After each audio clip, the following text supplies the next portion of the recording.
कानी बहू।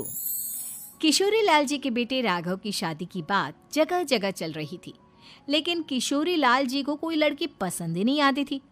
और उसकी एक ही वजह थी, किशोरी लाल जी का लालची होना। उनको लड़की वालों से मोटा दहेज चाहिए था और इसी चक्कर में एक दिन वो एक बहुत पैसे वाले के घर अपने बेटे का रिश्ता लेकर पहुंचे। उस आदमी का नाम था ओम प्रकाश। देखिए किशोरी लाल जी, मेरी एक ही बेटी है और मेरी सारी संपत्ति जायदाद सब कुछ मेरी बेटी नैना का ही है। पापा, नाम से लगता है बहुत खूबसूरत होगी। कितना अच्छा नाम है ना, नैना। ओ, वैसे बात तो सही है आपकी। अब इतना पैसा है, जमीन जायदाद है, इकलौती बेटी, आप भी क्या करेंगे? सब कुछ उसे ही देंगे ना। बिल्कुल ठीक पहचाना आपने। बस बेटी की शादी और सारी जायदाद उसके नाम। पापा, बिना देखे हाँ कर दीजिए ना। इतना अच्छा रिश्ता फिर कहाँ मिलेगा? माला माल हो जाएंगे हम। मैं अपनी बेटी को बुलाता हूँ। अरे नहीं नहीं नहीं नहीं, आपकी बेटी का नाम नैना है, सुनकर ही लगता है बहुत सुंदर होगी। रहने दीजिए अंकल, मैं तो आपकी बेटी के नाम से ही इतना खुश हो गया हूँ कि उसे बिना देखे शादी करने को तैयार हूँ। अब तो मैं उसका चेहरा सीधे शादी के बाद ही देखूंगा। और इस तरह राघव नैना का चेहरा नहीं देखता और उससे शादी कर लेता है। शादी के बाद अपनी सुहाग रात पर जब राघव नैना का घूंघट उठाकर देखता है तो नैना की आंखें बंद थी। कितने खूबसूरत हो तुम नैना, जरा अपनी आंखें खोलकर मेरी तरफ देखो तो सही। नहीं, मुझे शर्म आती है। अरे, मैंने तुम्हें शादी से पहले भी नहीं देखा, और अब अगर तुम आंखें खोलकर मुझे देखोगी भी नहीं तो मुझे अच्छा कैसे लगेगा? इससे पहले कि नैना अपनी आंखें खोलकर राघव की तरफ देखती, अचानक से लाइट चली गई और राघव नैना को पूरी तरह से देख भी नहीं पाया। अगली सुबह नैना राघव के लिए नाश्ता बनाकर लेकर आई। अरे ये क्या, आधा पराठा सेका हुआ है और आधा बिल्कुल कच्चा। ये तुमने क्या किया नैना? बहू, तुमने क्या आधा पराठा तवे से नीचे लटका कर रखा था, जो आधा सेका है और आधा कच्चा? मुझे जितना दिखेगा उतना ही तो सीखूंगी ना पापा जी। जहाँ जहाँ मुझे नजर आ रहा था वहाँ मैंने सीख लिया, जहाँ जहाँ नहीं दिखा वहाँ कच्चा रह गया होगा। इसका क्या मतलब है? ये कैसा मजाक कर रही है तुम? अरे बहू, तुमने इतना लंबा घूंघट क्यों लगाया हुआ है? देखो, हमारे घर में बहुओं को बेटी की तरह रखा जाता है, और फिर तुम तो इतना सारा माल लेकर आई हो। देखो, ये घूंघट डालकर रखने की कोई ज़रूरत नहीं है। हाँ नैना, पापा जी ठीक कह रहे हैं, तुम तो आराम से रहो, अपना ही घर समझो। नैना अचानक से अपना घूंघट उठा लेती है। अरे ये क्या पापा, नैना की तो एक आंख फूटी हुई है। नाम से नैना, लेकिन ये तो कानी बहू निकली। मेरे साथ धोखा हुआ है, धोखा।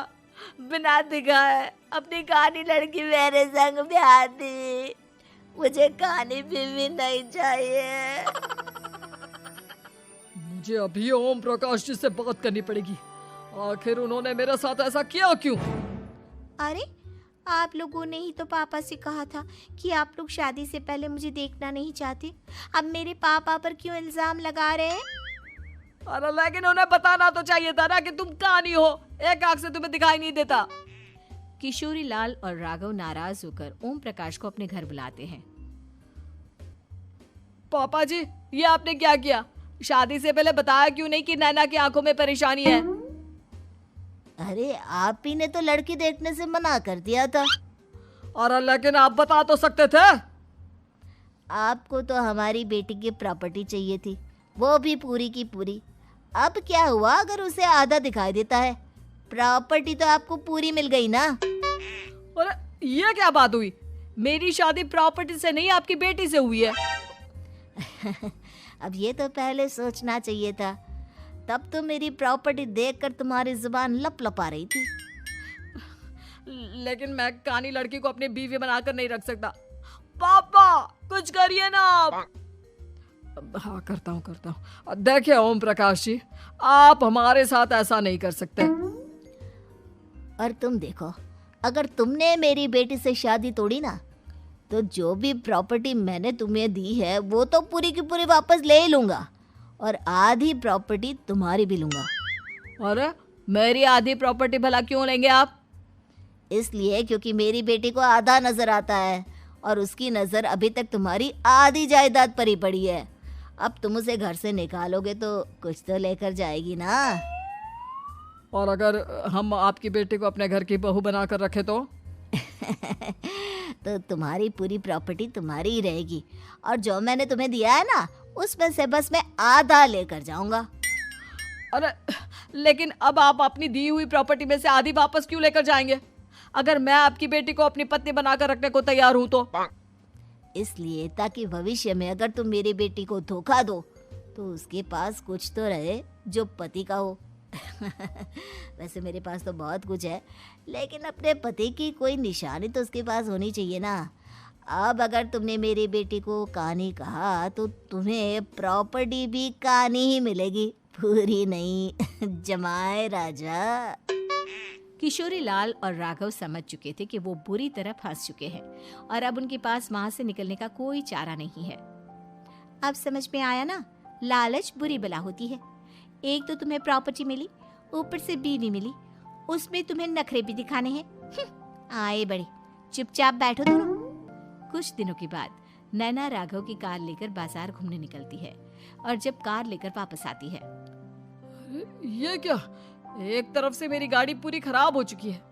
लगता है तुमने मेरी गाड़ी को किसी दूसरी गाड़ी के साथ एक्सीडेंट किया है। अरे अरे कितना बड़ा नुकसान कर दिया तुमने बहू। वो क्या है ना पापा जी, मुझे एक आंख से दिखाई नहीं दे रहा था, सामने से गाड़ी आ रही थी। मुझे तो सिर्फ आधा ही दिखाई दिया और वो गाड़ी मेरी कार से रगड़ते हुए निकल गई। अब मैं क्या करूं बताओ? आप इसे ठीक कराने के पैसे कौन देगा? तुम्हारे पापा। तुमने मुझसे इस तरह से बात की? अभी रुको। नैना राघव की शिकायत ओम प्रकाश को कर देती है। देखो राघव, अब जो मेरी आधी प्रॉपर्टी तुम्हारे पास थी ना, उसमें से आधी और मैं लेकर जाऊंगा, क्योंकि तुमने मेरी बेटी को डांटा। अरे नहीं नहीं पापा जी, गलती हो गई, माफ कर दो। गलती की तो कोई गुंजाइश ही नहीं। अगली बार मेरी बेटी को डांटा तो बची हुई आधी में से आधी और ले जाऊंगा। लालच के चक्कर में हम दोनों ने बहुत बड़ी गलती कर दी बेटा। एक तो तुम्हें कानी बहू मिली और ऊपर से जो माल मिला वो भी काना। इस तरह राघव की हर एक गलती पर ओम प्रकाश उसकी प्रॉपर्टी का आधा आधा हिस्सा लेकर अपना सारा माल वापस ले गया और राघव को कानी बीवी से काम चलाना पड़ा। भाई लालच वाकई में बुरी बला है।